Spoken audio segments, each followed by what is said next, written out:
investasi dari luar Indonesia itu sudah terbuka.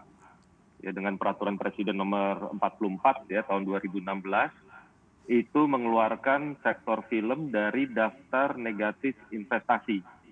Artinya industri film Indonesia ini terbuka untuk investor dari manapun di luar Indonesia. Jadi itulah sumbangsinya dan potensinya. Kalau potensi untuk mendatangkan begitu investasi dari luar untuk industri film, sudah terrealisasikan? Sudah seberapa besar realisasi investasinya? Ya, yang paling mungkin kita lihat secara kasat mata yaitu hadirnya ya tentunya bioskop-bioskop ya, bioskop-bioskop yang datang dari luar ya, tentunya itu investasi dari luar Indonesia ya. Kita sekarang sudah lihat beberapa brand bioskop ya di luar dari brand lokal, ya itu sudah bisa kita lihat. Dan juga beberapa produser film sudah melakukan koproduksi dengan film Indonesia ya. Jadi beberapa film itu berhasil bekerja sama dengan film dari produser film dari Hollywood ya. Nah, itu salah satu bentuk investasi yang sudah mulai masuk semenjak 2016 di Indonesia. Gitu, Pak. Nah, kalau kita lihat juga ini selama pandemi COVID-19 ini tentunya produksi film juga terhambat. Bahkan penayangannya juga ada yang harus mundur. Seberapa besar kerugian yang diderita oleh industri film ini di tengah pandemi COVID-19 ini? Nah, jadi kalau kita lihat ya sektor kreatif ini, itu ada sektor kreasi dan produksi, kemudian sampai kepada konsumsi dan distribusi. Nah, ini bisa kita lihat dari dua kacamata.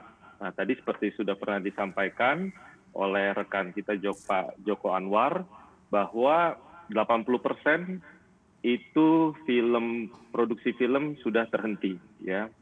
Jadi dari sektor produksi memang sebagian besar terhenti. Kenapa? Ini karena memang produksi film ini syarat SDM, ya peralatannya pun banyak, ya kemudian mereka harus syuting di berbagai lokasi, ya dengan adanya PSBB ya tentunya ini memberikan hambatan ya untuk melakukan produksi. Jadi banyak sekali produksi-produksi yang terhenti. Nah kalau kita lihat aja lah data ya.